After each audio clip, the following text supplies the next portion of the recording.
نحمده ونصلي ونسلم على رسوله الكريم اما بعد فاعوذ باللہ من الشیطان الرجیم بسم اللہ الرحمن الرحیم السلام علیکم ناظرین اکرام، اس وقت آپ ملاحظہ کر رہے ہیں بی این نیوز فقیر آپ کی خدمت میں حاضر ہے اعجاز احمد امجدی۔ آج ہمارا موضوع ہے قیام پاکستان۔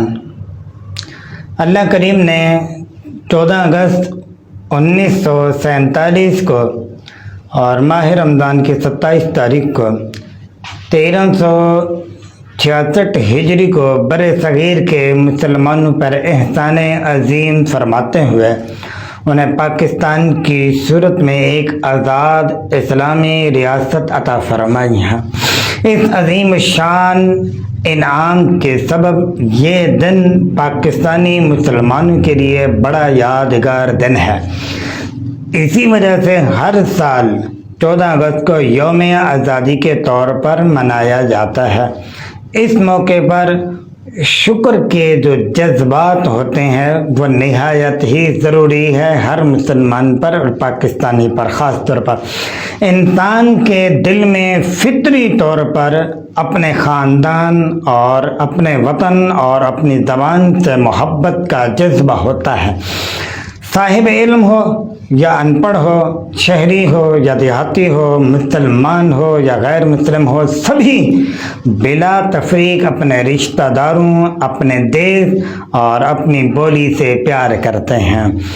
اسی طرح صحیح بخاری کی حدیث میں آتا ہے، حضرت انس رضی اللہ تعالیٰ عنہ سے روایت ہے، رسول کریم صلی اللہ تعالیٰ علیہ وسلم جب سفر سے واپس تشریف لاتے، مدینہ منورہ کی در و دیوار جب نظر آتی تو اس کی محبت کی وجہ سے سواری کی جو رفتار تھی وہ تیز کرتے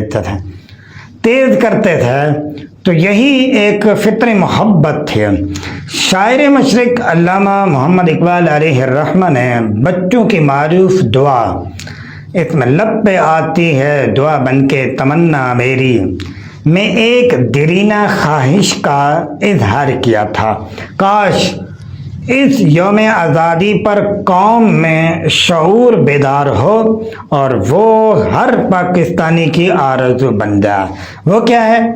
ہو میرے دم سے یوں میرے وطن کی زینت، جس طرح پھول سے ہوتی ہے چمن کی زینت۔ ہم نے اس وطن کے لیے، پیارے دیش کے لیے، اپنی دھرتی کے لیے کیا کیا ہے؟ شاید بہت سارے لوگوں کو برا لگے، مگر سچ یہی ہے کہ پاکستانیوں کی ایک بڑی تعداد نے اپنے ذاتی مفاد کی خاطر ایسے کام کر رہی ہے جو ملک کو قوم کے لیے سخت نقصان دہ ہے۔ آج مشکل حالات کیوں ہے؟ غریب کیوں پستا جا رہا ہے؟ جو چل رہے ہیں کہ سب سے بڑی وجہ یہی ہے کہ ہم نے قیادت جو ہے نا، حکمران جو ہم نے بنائے، ایسے لوگوں کے قیادت سپرد کر دی ہے جو نااہل ہیں۔ ایسے افراد کا ہمیں چناؤ کرنا ہوگا جو اسلام کے ساتھ بھی مخلص ہوں اور پاکستان کے بھی وفادار ہوں۔ پاکستان ہماری جان ہے، ہماری شان ہے، ہماری پہچان ہے، ہماری آن ہے۔ ناظرین کرام، جو کچھ بھی سنا اس کو یاد کر کے عمل کرنے کی توفیق عطا فرمائے۔ آج کا دن اللہ کریم نے ہمیں بہت بڑی نعمت سے سرفراز فرمایا ہے۔ نعمت کی قدر کریں، نعمت کی قدر کرنی چاہیے، نہ قدری نہ شکری نہیں کرنی چاہیے، ایسے کام نہیں کرنے چاہیے جو شیطان کو خوش کرنے والے ہوں، بلکہ اللہ کریم کو خوش کرنے والے کام کرنے چاہیے۔ سجدہ شکر بجا لانا چاہیے، نوافل کا اہتمام کرنا چاہیے۔ پاکستان کو اللہ کریم استحکام عطا فرمائے، بری نظروں سے بچائے، دشمنوں سے بچائے۔ ناظرین کرام، اسی کے ساتھ ہی اپنے میزبان کو اجازت دیجیے، اپنا خیال رکھیے، دعائے خیر میں یاد رکھیے۔ وما توفیقی الا باللہ۔ پاکستان زندہ باد، پاکستان پائندہ باد۔